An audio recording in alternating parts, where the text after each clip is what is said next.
Praise the Lord, purihin po ang Diyos sa ating minamahal na beloved preacher, Alex, at sa ating minamahal na beloved preacher, Danny, at sa lahat na anak ng Diyos na nandirito, binabati ko po kayo ng magandang hapon sa pangalan ng Panginoon. Ako po pala ay Tobong Bicol. Ako po ay dating member ng RAM at pinsan ko po si Imelda Papin at saka si John Arcilia. At nais ko rin po sanang mag-artista noong 1987. Subalit ayaw kaming tanggapin ng Channel 7. Kaya ang ginawa namin, inagaw namin yung Channel 7 noong January 27, 1987. At dahil po doon, ako po ay dinala sa Camp Crame at daging pasaway, ilinipat po ako ng Muntinlupa. At doon sa Muntinlupa, magulo na po ang aking kaisipan. Sabi ko, sira na ang aking ambisyon. At mayroong naggagawain po doon, na in-invite po ako ng aming leader na si Colonel Canla. Sabi niya, Arsi, mag-attend ka. Sabi ko, wala akong panahon diyan, sir. Magulo pa ang isip ko. O sige, pagbibigyan kita. Nakita ko po, pagsilip ko, nakita ko mahaba yung damit at haba ang buhok. Sabi ko, anong grupo ba yan? Sabi niya, Jesus Miracle Crusade. Wala ako, sir, na wala akong ambisyon o mag-decide na magsali dyan. Ayaw nyo muna ako dahil magulo pang aking isip. Habang may nagsasalita, ang ginamit niya pong talata yung sa John, sa aklat ng Roma, chapter 3, verse 10. Sabi niya, walang matuwid, wala kahit isa, ang lahat ay nagkasala. At doon, sabi niya, mayroon dyan na isang tao na nagtatapang-tapangan. Sabi niya, hindi totoong matapang yan. Sabi niya, hinahamon ko yan. Kung talagang matapang yan, lumabas at umatin dito sa gawain ng Panginoon. Sabi ko, pambihira, pakialamira ito. Bakit? Natutulog ako rito, hinahamon ako. Habang nag-worship, sabi ko, napaka-corny naman ng mga ito. Tinataas yung kamay, umiiyak. Pag hindi makalipad, iiyak sila. Parang mga kwan ito. Sabi ko, mga buwang-buwang to.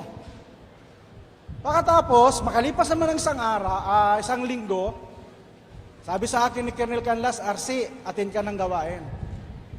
Pinagbigyan ko. Tapos noon, yung isang preacher, yung isang babae, nagtitestimony. Parang akong pinapatamaan. Sabi ko, tumayo ako dahil naasar po ako. Sabi ko, pag hindi ka tumigil, hahalikan kita pag nakapikit kayo. Pagkatapos noon, sabi niya, pagtapos ng gawain, sa halip na magalit siya, sabi niya, Brad, mahal ka ng Panginoon. Sabi ko, hindi totoong may Diyos. Dahil kung may Diyos, bakit hinayaan na mapunta kami rito na samantalang ang pinagnalaban namin, mabago ang bulok na sistema ng gobyerno. At nung time na yon, kalalabas ko lang po noon sa Bartolina. Dahil nagkudita po kami doon, sino po yung nakakilala kay Colonel Dulay, kay Governor Dulay? Si Governor Dulay, kasama ko po doon sa loob ng Maximum. At nagkandak kami ng kudita doon sa loob. Mga kasamaan ko po ay lahat namatay, 2 lang kaming nabuhay.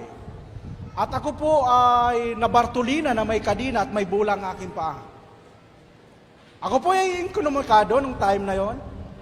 Dumating po si Attorney Joe Villanueva at ang kanyang asawa at may dalang kasulatan na ako ay kalabasin para mag-attend sa gawain. At ang time na yon, ang nandoon po ay si Brother Nerds. Isang pari po ito kasi.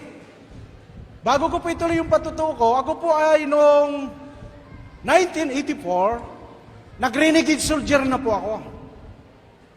Dahil po sa aking trabaho, nang sabi sa akin ng provincial commander ko po na dahil I belong to the Philippine Constabulary, ako po ay naging IOP Detachment Commander. Ang sabi sa akin, RC, tinitira tayo sa radyo, hulihin nyo yung mga trusong yan. Sabi, dahil order, hinuli ko. Nung mahuli ko po yung mga truso, report po ako sa kanya. Sabi ko, sir, mission accomplished. Habang nakataas yung aking kamay, hindi nagre-response. Umabot na isang oras, ibinaba ko ang aking kamay. Sabi ko, sir, nahuli ko na. Accomplished na ako. Oo nga, bakit mo hinuli? Di ba sabi mo, sir, hulihin ko? Oo nga, bakit mo nga hinuli? Maya-maya, dumating yung MP. Pagkatapos, may dalang papel. Ang nakalagay doon, technical arrest ako. Sabi ko, sir, bakit technical arrest ako? Nasamantalang hinuli ko nga yun. Itong mga kahoy na ito, illegal ito. Wala tayong magawa. Yung pala yung may-ari ng mga truso pa lang yun, isang senador at 2 mayor. Sabi ko, sir, bakit dadalhin ako roon? Sa halip na ako ay mapromote, mabigyan ng commendation, bakit provost marshal? Sabi niya, wala tayong magawa, RC, sunod na lang. Pagdating doon sa provost marshal, naisip ko, sabi ko doon sa CEO doon, sabi ko, sir, payagan mo muna ko, kunin ko yung mga gamit ko doon. Marami doon alimango at saka kambing. Bigyan kita pagbalik. Sabi niya, sige.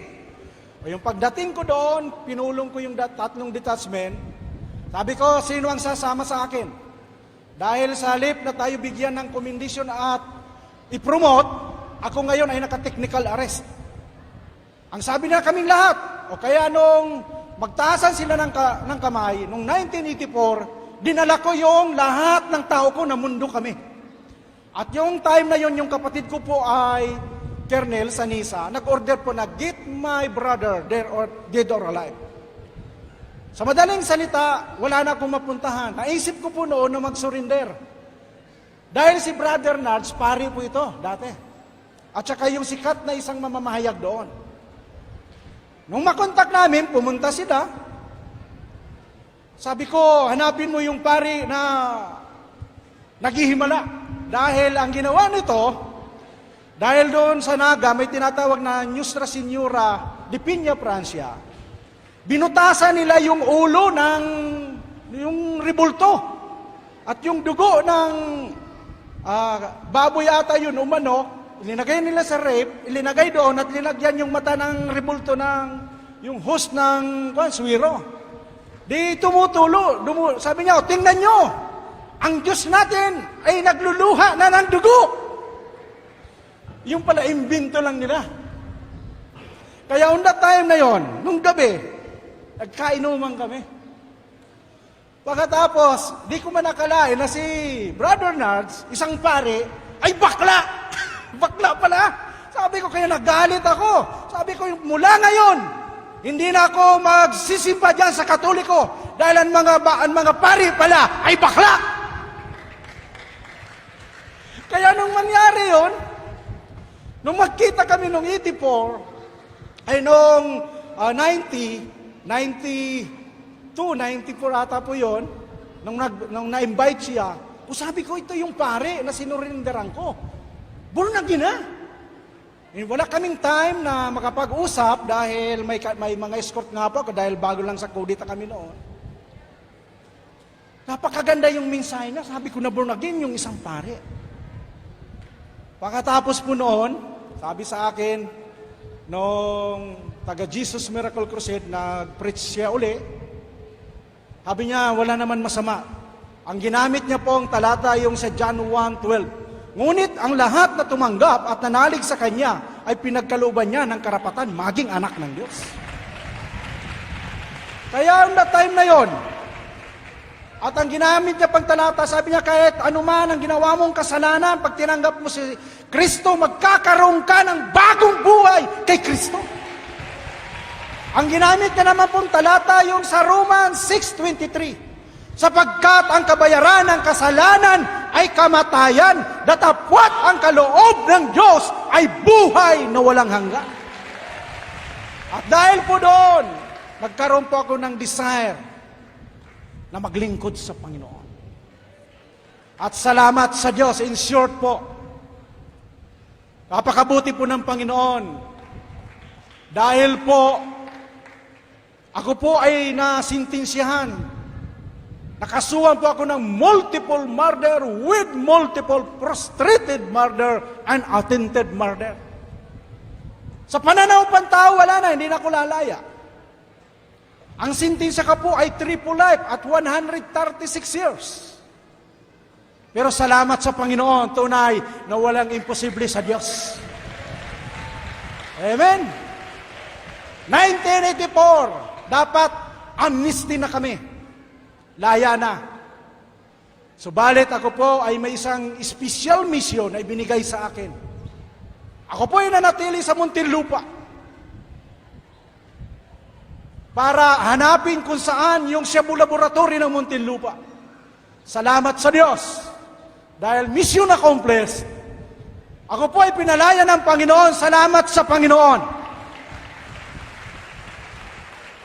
Binigyan po ako ng pardon.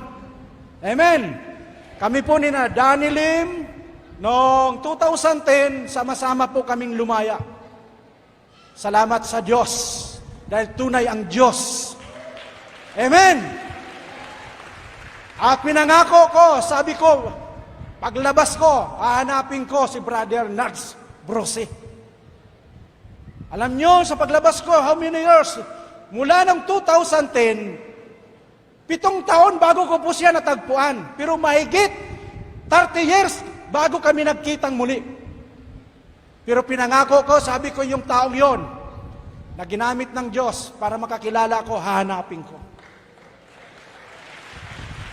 Subalit nung lumabas nga kami, nang mabigyan ako ng pardon, bago po pala yan, 97, salamat sa Diyos, nabigyan po ako ng pagkakataon na kumuha ng examination sa International Police. 10,000 po kami na kumuha ng exam. Purihin po ang Diyos dahil yung Pilipinas po ay nakapangalawa. Amen. Nasa loob pa ng bilangguan.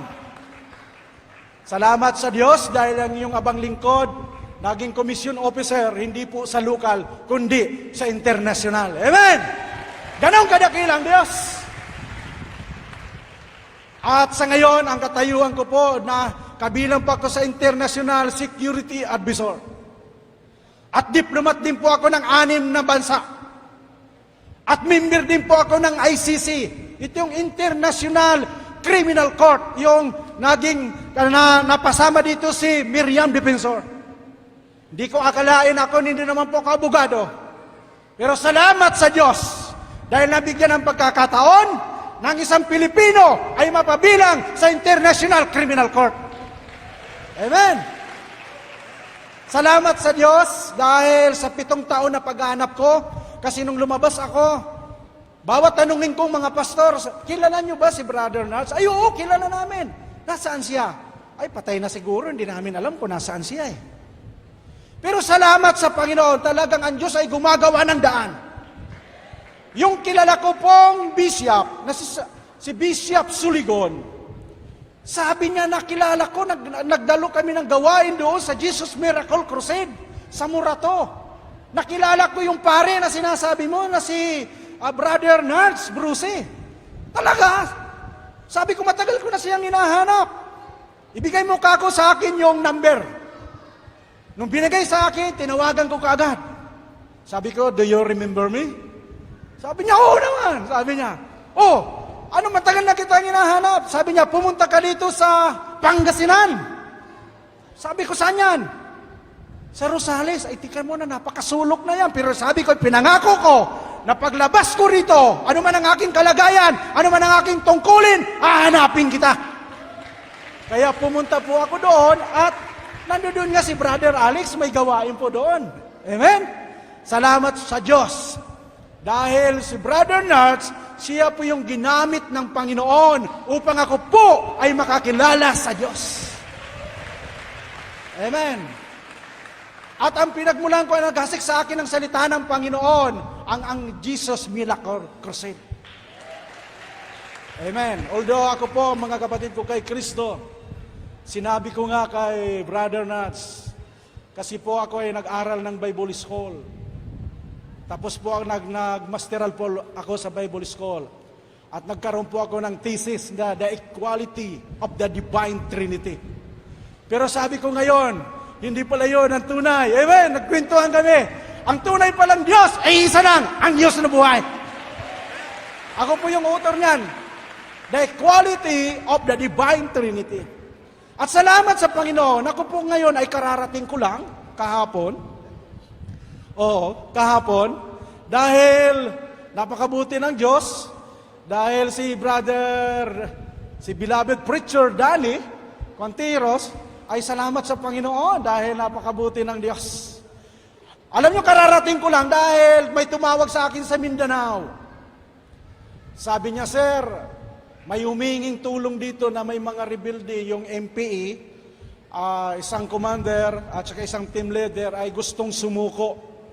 Yung iba ay may sugat, hindi makababa. Sabi ko, mayroon naman dyan ng military, bakit ako pa? Pero sabi ko, Panginoon, kung kalooban mo, baka kako, trap lang ito, baka hostage ako. Pumunta po ako nung nakaraang linggo. Pagpunta ko po doon, umakyat kami ng bundok. Ay sabi ko, Lord, I do believe na may plano ka sa buhay ko. Kung itatrap man ako nito, kung i-hostage man ako, for to me, to live is Christ, and to die is gain. Pero salamat sa Diyos. Dahil nasa Maynila tayo pa napili upang mag-surrender sila. Purihin ang Panginoon na ibaba ko po yung 7 surrenderers. At sila ngayon, totoo yung pangako ni Presidente. Sila po ngayon ay binigyan ng bahay, binigyan ng puhunan, at ginawa pa rin silang sundalo. Ipinasok sila sa Philippine Army. Kaya dito kung may mga kamag-anak po kayo, dahil totoo po yung panawagan ni Presidente, na gustong magsumuko, nandito po kami, ni na brother na Daniel at ni na brother Alex, nandang tumulong. At napakaganda po yung pangako ni Presidente. Binigyan talaga sila ng kabuhayan, binigyan talaga ng bahay, at yung mga anak nila na hindi nakapag-aaral ay ipapag-aaralin. Amen! Kaya salamat sa Diyos. May special mission po kami, kaming tatlo. Hindi ko sasabihin, pero Mindanao po ang pupuntahan namin. Ilinggo po na ipag-prinyo kami. Mauna na po siya sa Lunes. Kaming dalawa ay sa Merkules. Maiksi lang naman po yung lalakarin namin. Aakyat kami ng bundok na aabot po ng 10 oras. Kaya, kailangan namin ng panalangin nyo. Amen. Sama-sama tayo manalangin. Salamat sa Panginoon, tunay na napakabuti ng Diyos. At nakita ko po yung kabanalan sa inyo. Bakit? Kayo lamang po ang nakikita ko na mayroong mahaba ang kasuutan. Amen. Dito po ako magtatapos kung bakit ko kayo itinataas sa Panginoon, bakit ko pinupuri ang Diyos sa Jesus Miracle Crusade. Kasi ako po ay na-invite na maging preacher o speaker sa isang anibersaryo. Ako po kasi pag na-invite, nauna na po ako dyan at doon po ako nakaupo sa ulihan. Pag ako po napupuspos ng awitin, ako po ay lumuluhod. Lumuluhod po ako.